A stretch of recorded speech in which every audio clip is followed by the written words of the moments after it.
Hey there, Jennifer from Tarle Speech with your 2 for Tuesday homophone lesson. Homophones are words that are pronounced exactly the same way, but they have different spellings and different meanings. We have ring, which is a band worn on the finger or a sound from a bell strike, and ring to twist.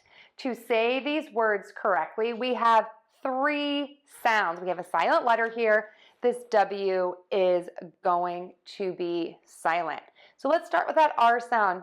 If you watch my videos, you know for the R sound, the back of your tongue is pulled way high up. You have a choice with the tip of your tongue. It can be either pointed down or flipped back.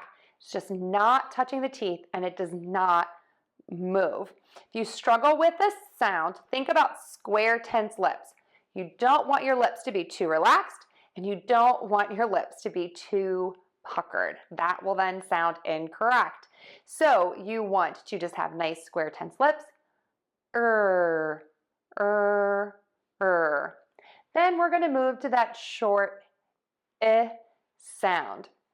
And when you do this, the tip of your tongue is just at the base of your top front teeth, right there. You can see my lips are relaxed and my mouth is open. And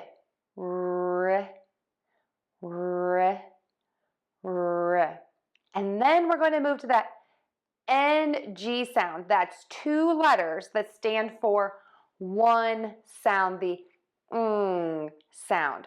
To make this sound, the tip of your tongue is low, the back of your tongue is pulled way high up, and the air is going to move out of your nose.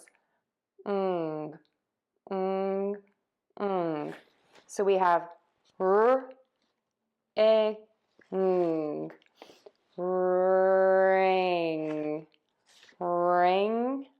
ring, ring, ring, ring, ring. And now for a sentence. I remove my ring when I need to wring out the laundry. Give it a try. People are going to notice the difference. If you found this helpful, please share us with your friends and give us a like. Don't forget to subscribe. If you're looking for help, you can see all of our products in our classes at TarleSpeech. Thanks so much, everyone. Have a great week.